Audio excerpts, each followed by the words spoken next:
This video is a continuation from the previous video. So in this course, we're going to talk about, and you're going to learn about the principles of design, the elements of design, design applications, and how to be more creative. Most people think you have to be born this way, design oriented.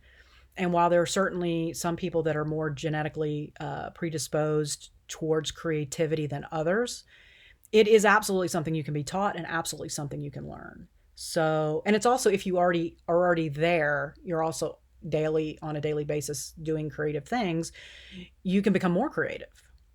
So whoops, I didn't click up. Let's get started. Okay, so who are you? Why am I asking you this? Because it's so important to know who you are in order to understand what decisions you should make about your career path, the environment where you should work, what type of clients you should work with, what kind of designer you are. Knowledge is power and empowering, and knowing who you are will empower you as a designer. And I say this as someone who made a lot of mistakes early on in the beginning about where I worked. And we all need not, well, maybe not all, I hate to use the term all in this case. Most of us need a job to get a paycheck, and sometimes that need overrides what we want to do to feel fulfilled as an artist and a designer, and can cause us to make some decisions that we will end up cause us to have to start looking for another job because we've picked the wrong one. And so it is ideal to pick the right job in the first place. And I know that's not always possible, especially when you're looking to get experience at the beginning. It makes it harder. But just know this, that if you make a decision and it goes on your resume, it will start to shape your career path. And it gets a whole lot harder to get off that path if that's not where you want to go, and to make those changes. So one of the things I do is I ask all my students to do the Myers-Briggs type indicator. There are many different tests that you can do for this. It's not judgment. It is absolutely not. I know psychologists that don't subscribe to this. I know psychologists that prefer other types of personality indicators. This is just meant to be a baseline. And so this link that is posted here will give you a free quiz. It won't email you or spam you. And it won't store anything because you're not giving it any information. You can just take it. They're actually just compiling data from the people who take it without any identifying connection. And so this is, I just want to be clear again, this is not meant to be a judgment. It's meant to be a knowledge for understanding. And so when you go to this quiz and you click on it, it will ask you, it'll give you like 50 questions, I believe. I haven't taken it in a while. It'll give you 50 questions, and you just want to go with your instinct. Go with the first answer that comes in your head after you read it. And you don't want to go too slow. You don't want to go too fast. You just make sure you're reading the question clearly, right? And then answer the questions. And at the end, it will give you 4 letters. The first one will either be an E or an I. The second one will be an S or an N. The third one will be a T or an F. And the fourth one will be a J or a P. And the first one has to do with your energy. The second one has to do with information, how you process it. The second one has to do with how you make decisions. And the last one is considered lifestyle. And I guess that, for me, a better term would just sort of be your perspective, right? So how you view situations. And this one will also give you a percent, because you can score down the middle of every single one of these, or just one of them. People who score in the middle between extrovert and introvert are considered ambiverts. And so what that means is you may actually draw from both sides. In some situations, you might be an extrovert. In some situations, you might be an introvert. So there is that as well. So it's not hard fixed. But if you do score very high on one of these areas, or, so I would say 75% or higher, that tends to be very much your dominance. And what you can use this then to do as information is to help you make decisions about your career path. Okay, so here's some other examples: Myers-Briggs, DISC, Profile. There are other ones out there, and it's just your preference. You can take other ones if you would like, but this is just to help you be more self-aware, to help navigate important relationships in your life, including those in your career path. And so this tries to make it simple, but the reality is the extrovert versus the introvert question is actually very complex. It's way more about whether you're considered quiet or talkative. I am an introvert. I score very high on introversion. But because I am very passionate about art and design, you all might have mistaken me for an extrovert because I'm not shy at all. And introverts are not necessarily shy. I have limited amount of energy. And when I spend it on things that I find valuable. Extroverts may be very, very talkative, or they could maybe decide that they want to learn something, and then they are very good listeners because they are now absorbing the energy and the information that is being given to them from the person who is speaking. However, understanding the difference can help you understand yourself and others and help improve your relationships with people. And that is my goal here in asking you all to do this. Okay. And so the next few slides actually talk about the difference between extroverts and introverts. And because you all are capable of reading, I'm not going to read this to you. I know I've read some of these slides because the wording was very important and it helps me to communicate sometimes.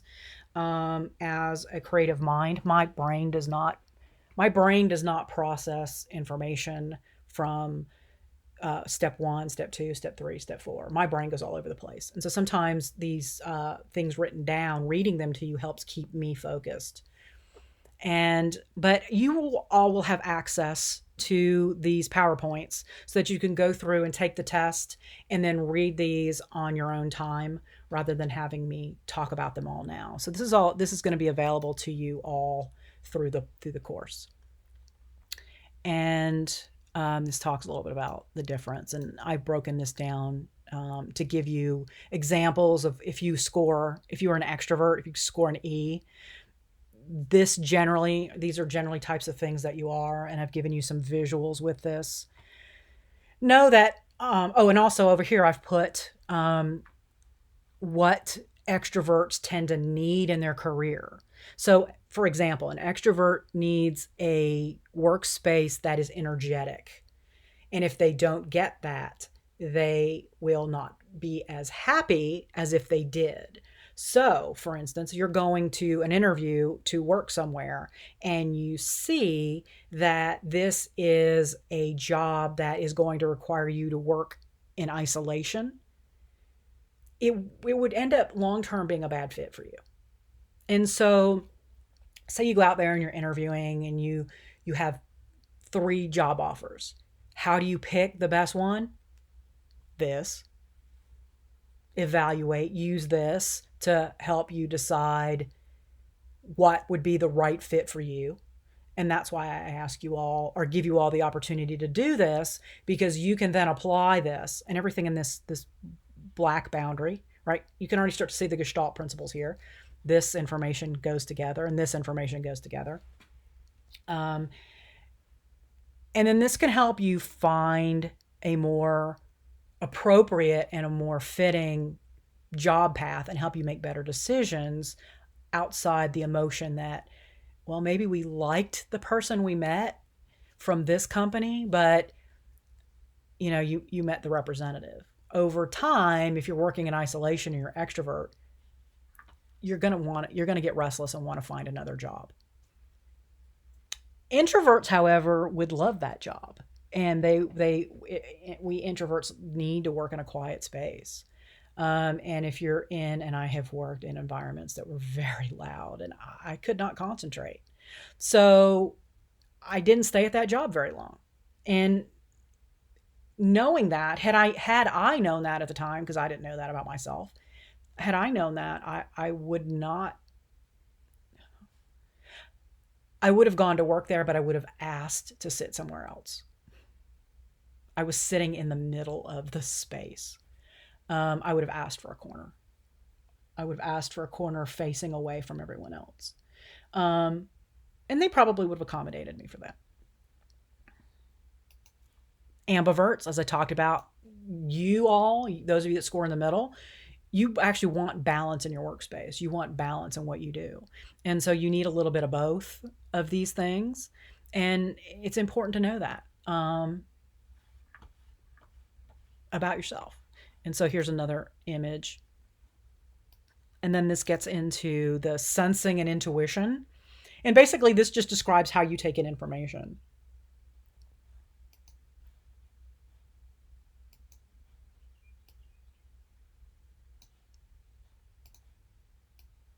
Okay. So in a work environment, a sensing individual wants stability in their work.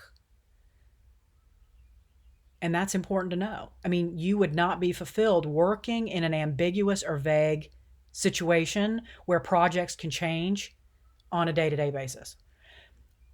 And since that is a very big part of this industry, it's something to know going into it. If you scored very high in sensing, you're going to have to figure out how to deal with the fact that your clients are going to make changes. You will have the stability of deadlines, but you will have the instability of the fact that the client at the last minute may make changes. It's going to happen. It happens. An intuitive individual prefers creativity in their work and can handle and adapt to constant changes. So if you're looking for a job, you want to make sure that you're going to be creative.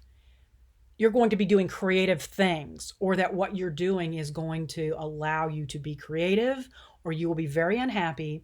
And as an N myself, I can tell you that that is exactly what I was talking about earlier. I made bad choices because I took jobs that did not allow me to be creative, and I was miserable. I know you all have been in situations where you look at the clock and then it feels like 5 hours goes by, and you look at the clock and 10 minutes has passed, and you just can't wait to get out of there. And those, though, that's just, oh, that's terrible. And so it's good to know this about yourself, that if you are a creative person, don't take a job detailing. You want a job that's more big picture. Okay. And then the next dichotomy, thinking and feeling, describes how you make decisions. And so if you're a thinking person, you prefer order in your work. You like to work where there are principles and rules. You thinkers, are going to love the principles and elements of design. You are going to make your decisions based on that. You're going to argue with your coworkers based on that. You're going to present things to your clients in that way.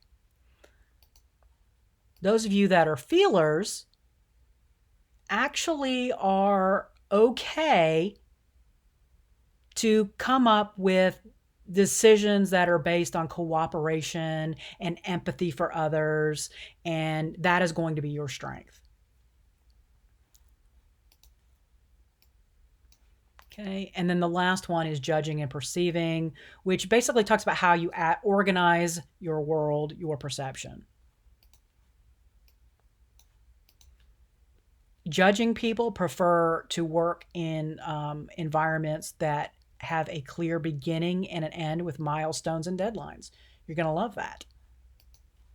Perceiving people prefers to work in careers that are fluid and have very few deadlines. And this is actually the reason that I am in education now, and that I left the industry, because I'm very, very high on the P. I don't do well with deadlines. Don't tell my boss that. But you can find things to do, and you can find ways to work with that, because this is a deadline-oriented field. I still, I have deadlines, and I have to meet them. So there are things that you can do to help you meet your deadlines. I'm going to stop this here, and we'll continue in the next video.